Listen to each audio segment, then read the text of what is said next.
এক বিরাট ধনী সে তার বাগান বাড়ির পিছনে পুকুরে কুমির পুষতেন। একদিন সে তার বাড়িতে বিশাল একটা পার্টির আয়োজন করলো। বিভিন্ন জায়গা থেকে অনেক লোকজন সেই পার্টিতে অংশগ্রহণ করলো। প্রচুর খাওয়া দাওয়া আর আনন্দ ফুর্তি হলো। তারপর সেই ধনী ব্যক্তিটি ঘোষণা করলেন যে এই কুমির ভর্তি পুকুরে সাঁতরে এপার থেকে ওপারে যেতে পারবে তাকে হয়তো 1 কোটি টাকা দেওয়া হবে, না হলে সেই ধনী ব্যক্তির মেয়ের সাথে তাকে বিয়ে দেওয়া হবে। কথা শেষ না হতেই সবাং করে একটা শব্দ হলো। সবাই পুকুরের দিকে তাকিয়ে দেখলো একজন প্রাণপণে সাঁতরাচ্ছে আর 3টা কুমির তার পিছনে তাড়া করছে। এটা দেখে পাড় থেকে সমস্ত লোকজন সেই লোকটিকে অজস্র উৎসাহ দিতে লাগলো আর বলল, আরো জোরে, আপনি আরো জোরে সাঁতরান। তখন লোকটা হাঁপাতে হাঁপাতে কোন রকম অক্ষত অবস্থায় অন্য পাড়ে গিয়ে উঠলো। সাথে সাথে সেই ধনী লোকটি ছেলেটির দিকে এগিয়ে আসলো এবং ছেলেটির হাত ধরে বলল, আমি বিশ্বাস করতে পারছি না যে এত সাহস দেখানোর মতো ক্ষমতা কারো থাকতে পারে। এবার বলো ইয়ং ম্যান, তুমি কি চাও, আমার একমাত্র কন্যা নাকি 1 কোটি টাকা?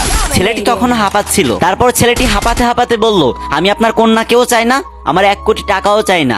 আমি শুধু সেই বেটাকে হাতের কাছে পেতে চাই যে বেটা ধাক্কা দিয়ে আমাকে পুকুরের ভিতর ফেলে দিয়েছিল।